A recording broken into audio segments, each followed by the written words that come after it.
Bilhões de litros de água do Oceano Pacífico devem ser desviados para o interior do continente. A Califórnia enfrenta um de seus inimigos mais persistentes e devastadores na costa oeste americana: a seca. Rios secaram completamente e terras agrícolas férteis racharam, virando poeira vermelha. Mas isso é apenas o começo. Por que a solução para este cenário exige uma intervenção industrial tão agressiva? A recuperação natural do solo tornou-se impossível sem o suporte da engenharia pesada. Uma ideia audaciosa surgiu para reverter o colapso ambiental eminente. À primeira vista, o transporte de fluidos parece simples, mas, na prática, envolve a construção de usinas de dessalinização massivas. Pode-se notar como a tecnologia avançada de reciclagem de águas residuais opera nas instalações. Dutos de água se estendem por centenas de quilômetros através da paisagem. O sistema traz a terra morta de volta à vida, travando uma batalha contra a maior crise hídrica da história. 3,5 trilhões de dólares americanos. Esse seria o valor exato da economia da Califórnia, se o estado fosse um país independente, garantindo-lhe o posto de quinta maior economia do mundo.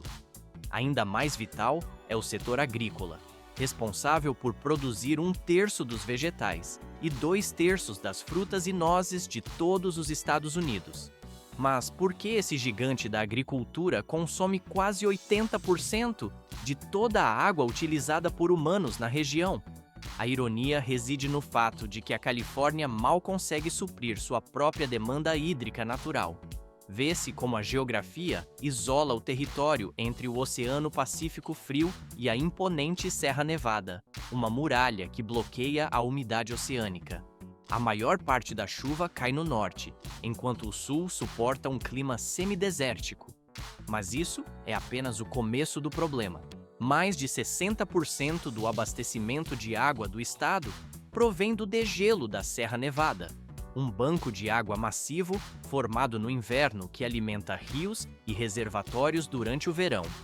À primeira vista, parece um ciclo eterno e estável, mas na prática ele está entrando em colapso. A queda de neve diminuiu entre 20% e 60% nos anos de seca e agora derrete semanas antes do previsto.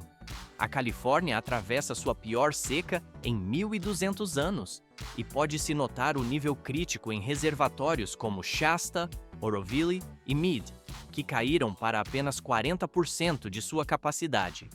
Por essa razão, os americanos não puderam esperar passivamente pela água das montanhas e voltaram-se para uma fonte infinita, a água do mar. Depois, fica mais complexo. O oceano contém cerca de 13,5% de sal, tornando a água imprópria para beber ou para a irrigação agrícola, o que impulsionou a tecnologia de dessalinização para criar um suprimento virtualmente ilimitado. Plantas gigantescas foram construídas ao longo da costa do Pacífico para iniciar a transformação. A câmera desliza pelas instalações desta usina, que converte 7 milhões de litros de água do mar em água potável diariamente. O processo utiliza uma quantidade significativa de energia para completar o ciclo em apenas 90 minutos. O fluxo de água tratada segue adiante, pronto para o consumo: 15 milhões de litros por dia. Esse é o volume exato que um único tubo de 63 centímetros consegue puxar do oceano para a terra firme, criando um fluxo contínuo para a usina. Para viabilizar essa captação massiva, engenheiros instalam tubulações de admissão colossais, feitas de aço carbono ou polietileno de alta densidade, medindo frequentemente de 2 a 3 metros de diâmetro. Cada seção do tubo se estende por dezenas de metros e deve resistir à corrosão salina implacável, à pressão da água e aos impactos constantes das ondas do mar. Pode-se notar como os guindastes de carga pesada descem cuidadosamente cada peça para sua posição final no leito marinho, onde são conectadas uma a uma com juntas de alta pressão e soldas totalmente seladas. A estrutura inteira é então fixada com quadros de aço e âncoras no fundo do mar, para garantir estabilidade contra correntes fortes. Mas, por que todo esse esforço para captar a água a centenas de metros da costa? Aparentemente, seria mais simples bombear a água diretamente da arrebentação na praia. No entanto, a captação em alto mar evita a entrada excessiva de areia e detritos flutuantes, utilizando barreiras e filtros de admissão que protegem a vida marinha.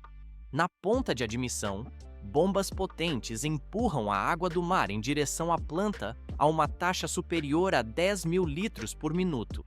Durante essa sucção, convidados indesejados como águas-vivas, caranguejos e pequenos peixes podem tentar entrar no fluxo. Para impedir que essas criaturas invadam o sistema, uma tela massiva bloqueia fisicamente qualquer objeto maior que 4,5 milímetros de diâmetro. O processo, então, passa por telas ainda mais finas para filtrar as partículas grandes restantes. Mas isso é apenas o começo.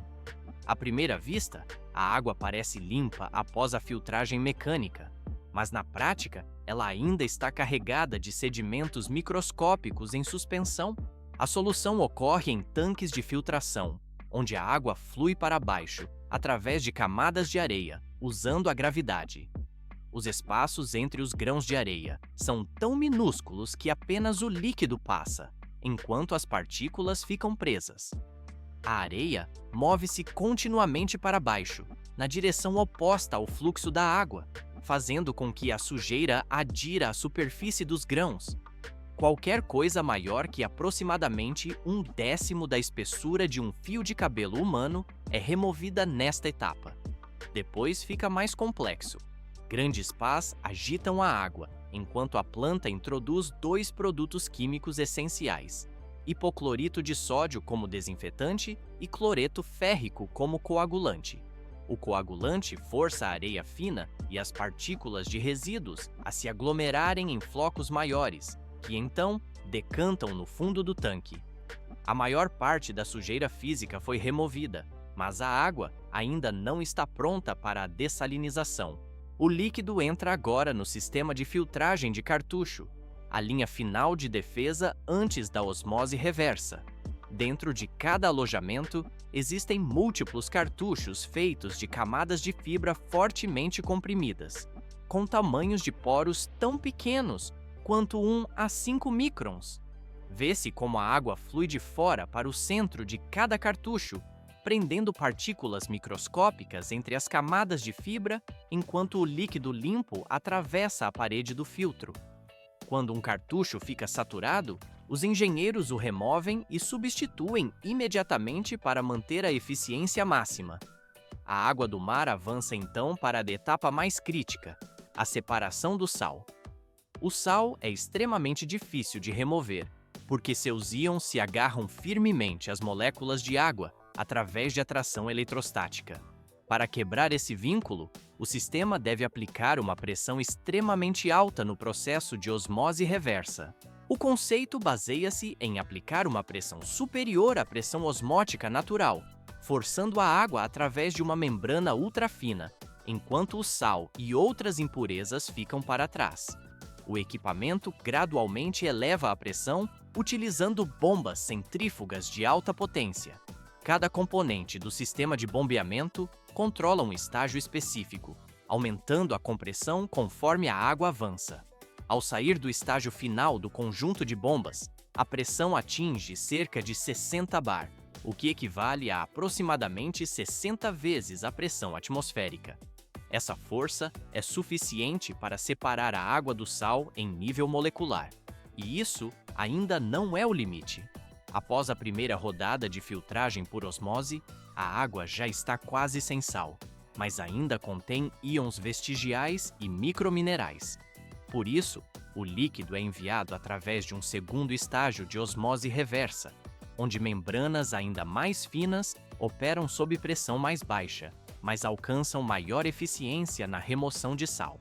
Esta etapa reduz a condutividade elétrica da água a níveis extremamente baixos, removendo os íons restantes e elevando o líquido a uma qualidade de pureza verdadeira.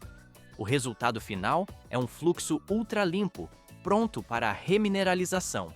A câmera desliza ao longo das tubulações onde a água purificada segue seu curso. Embora esteja limpa o suficiente para irrigação, seu pH ainda precisa ser equilibrado antes que humanos possam bebê-la com segurança. A planta ajusta o pH adicionando uma pequena quantidade de ácido ou solução de balanceamento para trazer a água de volta a uma faixa segura. Como a água dessalinizada contém muito menos minerais essenciais do que a água potável típica, o sabor e a qualidade precisam ser melhorados. Transição para o próximo nível de tratamento. Uma pequena quantidade de minerais como cálcio e magnésio é introduzida durante o processo de remineralização. Esta etapa restaura o perfil mineral da água, aumenta a alcalinidade e traz de volta um sabor natural, criando um produto que não é apenas seguro, mas também mais saudável e agradável ao paladar. O líquido limpo é então transportado através de tubulações de alta pressão para enormes tanques de armazenamento dentro da planta. Dali, a água é bombeada para a rede de abastecimento municipal ou entregue a regiões agrícolas atingidas pela seca. Apesar de ser considerada uma tecnologia do futuro, a água dessalinizada é relativamente cara, custando frequentemente de 2 a 4 vezes mais do que a água convencional, dependendo da localização e dos custos operacionais. Mesmo com o avanço tecnológico, a praticidade financeira ainda gera debates. O fluxo tratado repousa nos reservatórios, pronto para seguir seu caminho até as torneiras. 700 quilômetros de extensão marcam a espinha dorsal de um sistema hídrico artificial colossal. Por que a Califórnia não combate a seca apenas com usinas modernas de dessalinização? A resposta imediata sugeriria que a tecnologia litorânea seria suficiente para abastecer o estado. No entanto, muito antes disso, a região já havia iniciado um dos projetos de infraestrutura mais ambiciosos da história dos Estados Unidos, capaz de redefinir o destino de uma terra árida. Tudo começa na Serra Nevada, onde a neve de inverno se acumula com metros de profundidade sobre os picos rochosos. Pode-se notar como o degelo de verão transforma esse manto branco em um fluxo precioso de água doce que desce as encostas. Engenheiros ergueram barragens maciças, como Shasta, Oroville e Folsom, para interceptar a correnteza antes que ela se perca no mar. Essas estruturas criam um sistema de reservatórios com capacidade combinada de dezenas de bilhões de metros cúbicos de água represada. Eles funcionam como bancos estratégicos que protegem a Califórnia através de cada ciclo de seca severa. A água é então transportada para o sul através do projeto do Vale Central e do projeto hídrico do estado. À primeira vista, o aqueduto da Califórnia parece apenas um canal cortando a paisagem, mas na prática é uma máquina hidráulica complexa que atravessa vales e desertos escaldantes. Bombas gigantescas empurram a água por mais de 600 metros de altura, para superar as montanhas Tehachapi, onde o terreno sobe abruptamente. Vê-se a massa líquida vencer a gravidade impulsionada por estações de bombeamento de alta potência, que operam incessantemente. Mas isso é apenas o começo da distribuição logística. Uma vasta rede de tubulações de concreto armado e canais ramificados entrega o recurso a cada cidade, fazenda e zona industrial do estado. Entregar cada metro cúbico aos usuários finais cobra um preço financeiro extremamente alto. Dezenas de bilhões de dólares foram investidos na construção pesada, somados a bilhões a mais a cada ano, apenas para a eletricidade e manutenção dos equipamentos. Muitas áreas tiveram que aumentar os preços da água doméstica e agrícola apenas para manter o sistema em funcionamento contínuo. Agora, essa mesma rodovia hídrica está abrindo um futuro inédito ao combinar água das montanhas com água do mar. A infraestrutura existente conecta perfeitamente as usinas de dessalinização costeiras, transformando o sistema no coração da segurança hídrica do século XXI. transição para o próximo nível de eficiência. Graças a esse vasto sistema de barragens e aquedutos, milhões de hectares de terras agrícolas no Vale Central possuem uma fonte estável de irrigação.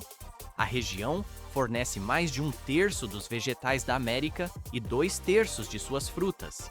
A câmera desliza sobre campos que antes dependiam inteiramente do degelo sazonal e agora mantém a produção constante mesmo na estiagem. Os rendimentos das colheitas aumentaram drasticamente, ajudando a transformar a Califórnia em um dos centros agrícolas mais importantes do mundo. Apesar do alto custo operacional, esse sistema permanece a base que permite à agricultura prosperar em um clima árido. Milhares de metros cúbicos de efluentes circulam diariamente sob o solo árido da Califórnia, exigindo uma solução drástica para a escassez hídrica. Juntamente com a água do mar e fontes naturais, imensas usinas de reciclagem garantem que o desperdício seja nulo, protegendo rios e oceanos da poluição. A jornada de tratamento inicia-se nas profundezas, dentro de uma vasta rede de esgotos onde convergem descargas de banheiros, pias e instalações industriais de toda a cidade. Esse fluxo imenso chega até a estação de tratamento carregando uma mistura imprevisível de papel triturado, sacolas plásticas, galhos de madeira, areia e até cascalho pesado. Mas isso é apenas o começo. Por que a triagem inicial precisa ser tão rigorosa antes de qualquer tratamento químico? À primeira vista, o fluxo parece líquido o suficiente para passar pelas tubulações. Mas, na prática, a massa contém detritos sólidos e gordura industrial que entupiriam o maquinário em questão de minutos. Grades de aço inoxidável erguem-se como os primeiros guardiões mecânicos do sistema. Elas retêm fisicamente os detritos grandes, desde plásticos rígidos até retalhos de tecido, garantindo que o fluxo a jusante permaneça desobstruído para as etapas seguintes. O líquido, já livre de areia e materiais grosseiros, é direcionado para a etapa de tratamento primário em enormes tanques de decantação. Estas estruturas, frequentemente circulares ou retangulares, comportam milhares de metros cúbicos de água e funcionam como bacias temporárias, onde a velocidade do fluxo diminui drasticamente. Partículas orgânicas mais pesadas, como matéria fecal, resíduos alimentares e papel dissolvido, começam a afundar lentamente até o fundo, formando uma camada densa conhecida como lodo primário. Pode-se notar como raspadores mecânicos movem-se em movimento circular contínuo na superfície da água. Eles coletam a gordura e os detritos flutuantes, deixando para trás uma camada intermediária de água visivelmente mais clara. O tanque de sedimentação atua, através desse mecanismo simples, como uma primeira linha de defesa robusta. Depois, fica mais complexo. A água entra na fase decisiva de tratamento biológico dentro de tanques de aeração, bacias de concreto com vários metros de profundidade. Milhares de difusores de ar finos, instalados no fundo, liberam colunas de bolhas minúsculas que agitam a água incessantemente, garantindo uma mistura homogênea. Esse fornecimento constante de oxigênio cria o ambiente ideal para que bilhões de micro-organismos aeróbicos despertem e consumam os compostos orgânicos restantes. Na verdade, esses micro-organismos são trabalhadores invisíveis que limpam a água incansavelmente dia e noite. À medida que o oxigênio preenche os tanques, o lodo ativado começa a formar aglomerados chamados flocos, aprisionando inúmeras partículas microscópicas que ainda permaneciam suspensas. A água que sai dos tanques de decantação secundária parece muito mais límpida, mas ainda contém micro-organismos e partículas invisíveis ao olho humano. Para removê-las, o fluxo é direcionado para câmaras de filtração massivas, onde camadas de membranas escuras estão dispostas em sequência precisa. Este sistema de microfiltração funciona como um portal ultrafino que bloqueia bactérias, parasitas e os menores sólidos suspensos. O processo está apenas ganhando velocidade. O fluxo purificado é bombeado sob pressão tremenda para dentro de fileiras de tubos cilíndricos brancos. Estes são os módulos de osmose reversa, o verdadeiro coração pulsante de todo o sistema. Dentro de cada tubo, múltiplas camadas de membranas semipermeáveis estão firmemente enroladas, possuindo poros centenas de vezes menores que a largura de um fio de cabelo humano.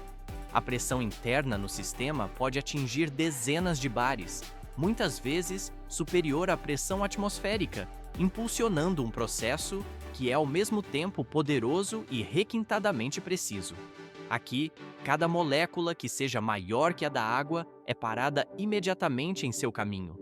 Vê-se o resultado quando a água sai desses cilindros brancos, cintilando com a pureza absoluta de cristal líquido. Este é o ponto de transformação decisivo, onde a tecnologia de ponta converte o esgoto bruto em água limpa, o suficiente para beber. O recurso recuperado segue seu caminho pelas tubulações, pronto para o ciclo de reuso seguro. Cada gota processada atinge finalmente o padrão rigoroso de potabilidade para o consumo humano direto. Por que a Califórnia investe recursos tão massivos nessa missão de recuperação hídrica? A demanda por abastecimento cresce em velocidade constante nas zonas áridas. O objetivo técnico é recuperar integralmente cada recurso disponível, garantindo a sustentabilidade para o futuro. Pode-se notar a clareza cristalina do líquido acumulado nos reservatórios de saída do sistema. À primeira vista, o resultado parece simples água corrente, mas na prática, trata-se de um triunfo das maravilhas da engenharia moderna sobre a escassez. Dados técnicos de fontes verificadas validam a segurança química e biológica de todo o processo. Mas a evolução da infraestrutura não para por aqui. As tecnologias de ponta continuam a remodelar os sistemas essenciais de suporte à vida. A engenharia segue garantindo a continuidade do ciclo vital.